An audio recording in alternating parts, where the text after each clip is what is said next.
guys, and welcome back. Welcome back to Dylan's Little Hobbies, and Merry Christmas. In today's video, we are going to be, of course, reviewing episode 7 of The Mandalorian. Before we do that, though, I want to talk about Star Wars episode 9 real quick. Okay? So, the fact is, Rian Johnson, his episode 8 was, of course, terrible. That's my feelings towards it. I did not like that movie at all. But when it came to J.J. Abrams' episode 7, it didn't get me hooked, but I saw potential in the story of episode 7. Episode 8 did nothing to improve that, and I really am excited to see episode 9 on the fact that it's coming from J.J. Abrams. I don't care if it's anywhere near as good as the prequels, and it's definitely nowhere going to be near the originals, let alone my favorite movie, episode 6. All I want from J.J. Abrams is a good movie at this point. And trust me, I did videos in the beginning of the year talking about how I was trying to get people excited, trying to get people interested in episode 9. And truth be told, I, at this point, am still interested in episode 9. But I just want to tell you guys, while I'm hoping for a good movie, and I expect to get a good movie. Trust me, it's not impossible to be worse than episode 8. I just can't imagine something worse than episode 8.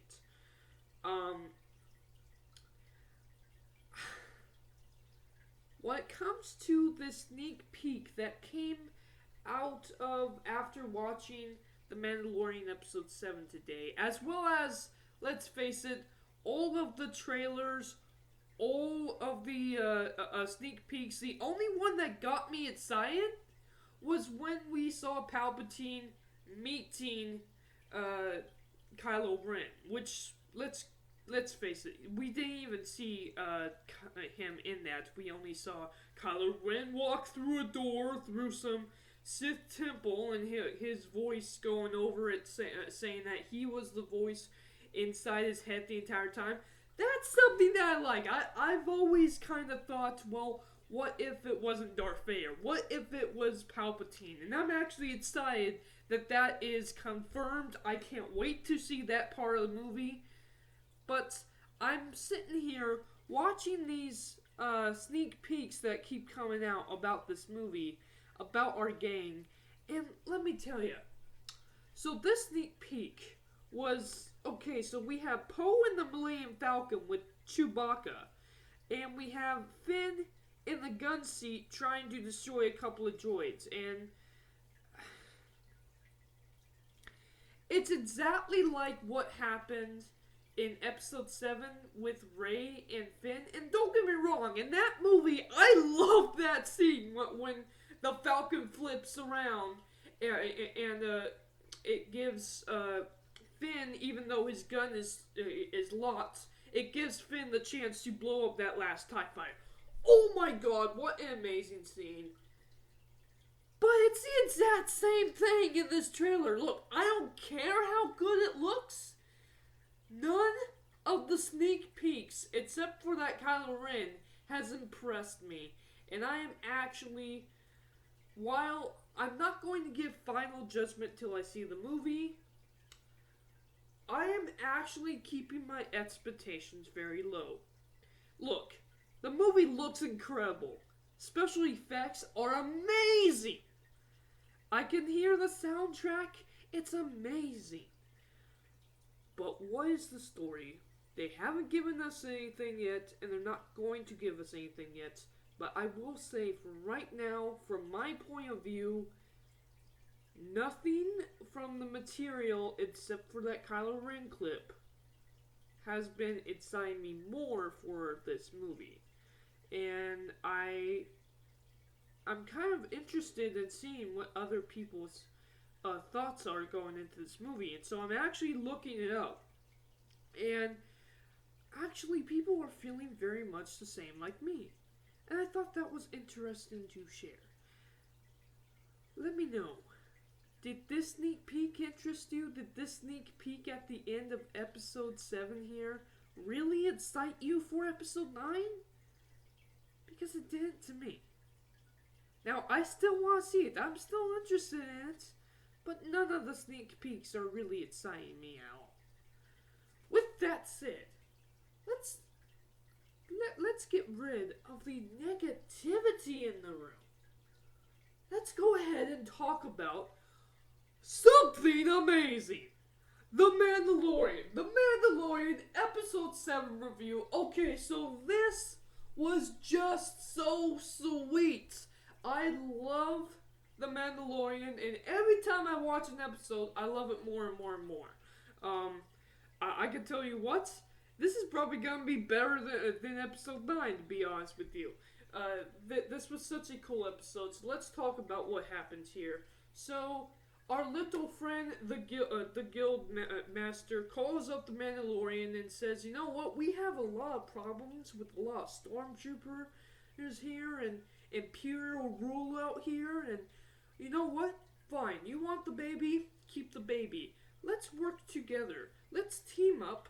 Let's kill the jerk who's in charge over here. Take out the stormtroopers, and you get both what you want. The money, the freedom, the baby. And I get what I want. My planet's back to me. So, that's the whole plan. And of course I'm paraphrasing there, but that's basically what the plan is. And then the Mandalorian thinks to himself, alright, I'm going to risk it, but not without some help. So he goes back and gets the shock trooper, and then he also heads down to, I can't remember the name of the planet, but he heads down to where he got the baby in the first place, to that Ugnaught, which we actually did learn his name, and my bad, I can't remember it. My bad, I can't remember the Ugnaught's name. But what unfortunately happens to the Ugnaught is, we'll talk about that in a second. So they got their team together, and just having a couple of games, the Yoda baby actually thinks that the shock trooper is killing him or something, and the Yoda baby uses the Force and chokes the shock trooper, and I'm like, oh my god, what are you doing? No, of course this baby doesn't know right from wrong. It's just very interesting how that scene played out. And every time I see that baby Yoda, it almost seems like he's saying, no, I don't want to go back there. I don't want to be captured by the Empire. Why are you doing this? That's what I feel like the baby Yoda is trying to say with all his actions in this episode. But no one's really listening. They get back to the planet, and unfortunately, the guild master actually does get hurt. He gets hurt really badly, and is just about to die when the baby Yoda uses the Force to save him. And that actually changes his mind. The first plan was to kill the Mandalorian, take the baby back, and give it back to the Empire. The Empire then was going to give back their rule of the planet. Like that was ever going to work in the first place. You don't trust the Empire for stuff like that, you idiot. But, of course, the baby Yoda saved his butt. He can't give up this little guy. So he shoots his own protection, who were about to shoot the Mandalorian and his friends, and tells them the plan and says, you know what? Why don't we just go with Plan A again? You know what? We'll be between. Oh boy, my God! Now I'm getting my words mixed up. We'll pretend we captured the Mandalorian with the baby Yoda. The Ugnaught takes the baby Yoda, and we got the. We got the shock trooper as the girl who captured the Mandalorian, and then of course he will just be bringing the Mandalorian to the boss. They do that. They think, all right, this is gonna work. This is gonna work. We have the baby safe with the Ugnaughts.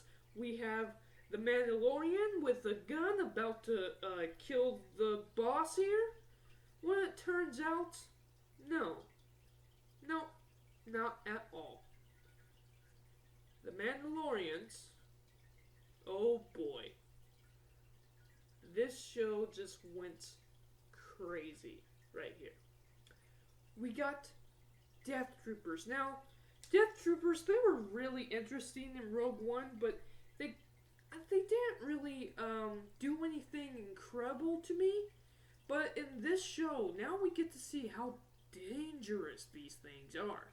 I mean, even in Rebels, they weren't very dangerous. But in this episode, my god, they show up like 6 of them. Just 6 of them. Kills all the forces that the boss guy had. Knocks him out, as well as tons of friendly stormtroopers, and tries to kill the Mandalorian. When they stop, a bunch more stormtroopers show up. Stormtroopers on bikes overhear the comlink call to the Ugnaught, and they go after him, and they end up killing him and capturing the baby. My god, when they just glide right over to his smoking dead body, I was like, oh my god, you just killed him? You just killed him. Oh. Mr. I have spoken. Why would you do that? That just surprised me. And that's what I like about this show. It's surprising me, but it's keeping me entertained. It's not subverting my expectations for the sake of subverting my expectations. It's actually a good show. And I know I keep talking about episode 8 there. I can't help it. I hate that movie, but I love The Mandalorian so much. And then what happens is we see a TIE fighter fly down. Its wings curve up, which I wonder if that's like their upgrade to it, or if they all can do that. Because it would make sense that all TIE fighters can do that. Because when they're in the hangar, they're just hanging off of a rail, which the stormtroopers can jump into and fly off. But what if they're landing on the ground? Now, usually, we just see them, landing on the ground, wings ground touch, and then the ball. But what if they can bend forward? So I think they're going to make it that all TIE fighters can't do this. It's just not practical, and most of them just stay on the ground like they do with their wings touching the ground. But I thought, oh my god, when I saw the wings close, I thought that was so darn cool. And then the Moff shows up. The Moff walks out. He's got the boots. He's got the cape. And we now know that he was the one who was meeting up with that. Was she a bounty hunter? No, she was. I can't remember what it is, but there was that episode where the Mandalorian helps this kid go after a bounty. Turns out he actually kills the bounty, goes after the Mandalorian, and what happens after then is just at the end, with the dead body, we see somebody walk up to it, and I'm thinking obviously it's this Moff. So there's your answer to that. The Moff wants the baby Yoda. Why? We just don't know yet. Oh boy, I cannot wait till episode 8. That's the end of this episode. I'm serious. I can go on about it and on about it. I mean, there was some really cool character moments between the Mandalorian, the Ugnaughts, and the Shock Trooper, as well as with Baby Yoda. I can go on and on and on about it, but then I'll never shut up and never finish this video. So, let's cut off there. Let me tell you, The Mandalorian, best thing happened. The best thing to happen to Star Wars. And I cannot wait till episode 8. And that'll be the end of the season, too, by the way. By the way, you know that the Mandalorian is going to get away. Is the Baby Yoda going to live? I'm thinking there's no way they're going to kill the Baby Yoda or capture the Baby Yoda and not have the Mandalorian. I don't know what they're going to do, but don't hurt that baby, please. Thank you guys for watching, and I am out. Bye. Love the Mandalorian.